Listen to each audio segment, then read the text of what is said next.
आज चाहिँ म तपाईँहरूलाई देखाउनेवाला छु 100 मोर देन 100 इयर्स पुरानो घर। हेर्नुहोस् न, हेर्नुहोस् यहाँनिर लेखेको पनि छ है बाङ्गा। हेर्छु ल कहिले बनाएको भनेर। आन्टी हजुर हजुर लेछ त ए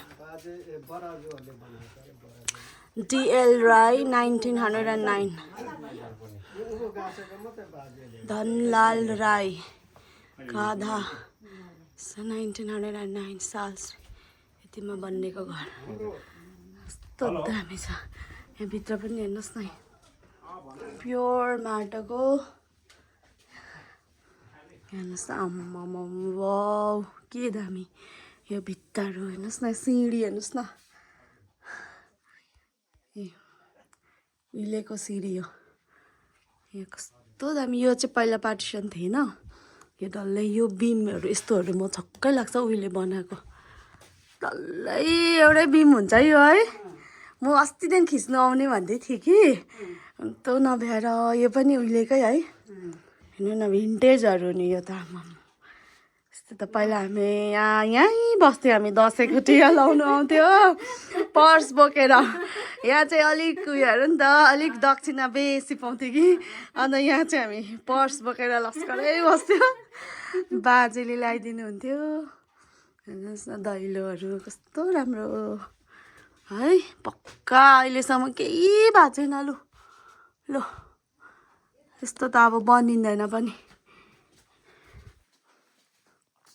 एरिया झन् कस्तो मनपर्छ। हेर्नु न यो बिमहरू, हेर्नु न यो मेन पोस्टहरू। हेर्नुभयो ए हजुर हुकुमबाङा हुनुहुन्थ्यो यहाँनिर। यो सबै माटोको है। कस्तो दामी। हेर्नु न सबै यो हाते बराबरी थियो कि त्यो भुइँचालोले कच्चा कच्चा गरेको नि, सबै उखाएर चाहिँ गरेको, राम्रो मिलेन नि। ए योहरू हेर्नुहोस् न, यस्तो यस्तो टाइपको यो डिजाइनको बरन्डा, यस्तो चेयर। म कस्तो मिस गर्छु, पुरा मनपर्छ मलाई यस्तो चाहिँ। माटोको भुइँ हेर्नु न, लिपेर चिटिक्कै क्लिन। मार्बलहरू त के होला बस। हेर्नु खिड्की, खिड्कीमा जहिले पनि उहिलेको घरमा यहाँ स्पेस हुन्थ्यो। त्यो चाहिँ किन हो त्यो चाहिँ थाहा भएन मलाई। के राख्नुलाई हो कि बा बस्नुलाई हो कि बा यसको सपोर्टको लागि हो कि बुझ्नु सकिनँ म। यहाँ हेर्नुहोस् यी दैलोहरू पनि अब होचो छ नि। अब यो त अब यतिको दैलो छ। म पनि भेट्छु। ए नमस्ते साइबन्दगी माम खानुभएको होइन? बस्नुहोस् बस्नुहोस् बस्नुहोस्, यहाँ फोटो खिचेको नि। नमस्ते जाति नै जाति नै। ए म बनु सूर्यको छोरी।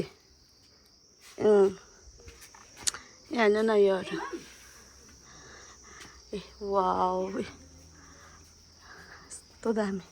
यहाँ पनि हेर्नु न यस्तो गल्ला योहरू चुकुल लगाएको।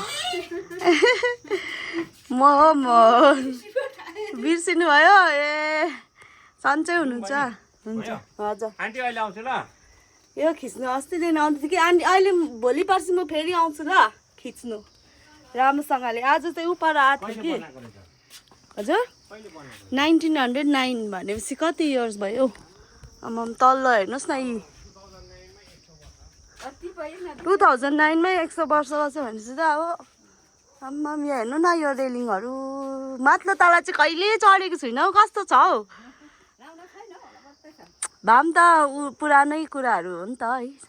कस्तो राम्रो देखेको। हेर्नु न यो बलन्डाहरू मन पर्यो मलाई पुरा। बस्नुहोस् ल, आउँछु भोलि पर्सि। हेर्नु न यो भित्ताहरू, यो ढुङ्गाको भित्ता, काठको खिड्की। दादाहरू चाहिँ पहिला सुँगुर हेर्नु आउँथ्यो अरे है। ठुलोमा झिङ्गे त्यति हेर्नु पाउँथ्यो यहाँ अरू के हाम्रोतिर चाहिँ सुँगुर बाख्राहरू पाल्दैन नि त अन्त चाहिँ यहाँको हाम्रो गाईकै आधा मिल्छ हौ कलर है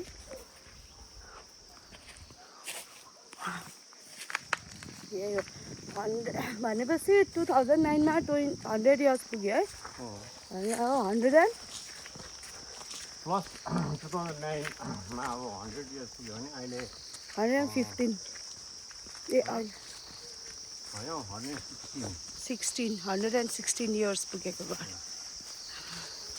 पहिला हामी सबै यहीँ त है स्टार्ट भएको होइन यहाँ त स्टार्ट भएको कि ऊ पनि तर one of the family members हो उताबाट आएकोहरूमा तर ऊ चाहिँ अब उयो त होइन खाम्लेमा चाहिँ होइन है सबै पन्थी भएर आएको त होइन कि ऊ यता आएर पनि एक्सेस गरेन हुने हो ऊ खालको पछि त्यस्तो चाहिँ बाजे सबै तिनीहरू हाम्रो समहाउ है हिस्ट्रीसँग रिलेटेडै हो हिस्ट्रीसँग होइन नि उता उयो हो नि बाई ब्लड हो नि ए बाई ब्लड अरे रिलेटेड बाई ब्लड हो नि ओहो अब हाम्रो चाहिँ त्यो धर्म अर्को अर्कै भएकोले गर्दाखेरि क्या डिस्टेन्स हुँदै गएको ए हाम्रो कवि पन्थाले लाग्यो बाजेहरू होइन उनीहरू लागेन अन्त त्यो त्यही त हुन्छ मान्छेको त्यो मान्छेको त्यो त्यही तर्करकै भइसकिन्छ नि क्या पछि आउनुपर्छ टिका लाउनु आउँदा हुन्छ नि हामी है अहिले पहिला त आउँथ्यो कि आजकल त अब अब अहिले त्यो टिका लाउनु जाने पत्करै हराइ गयो छेउछेउमा लगायो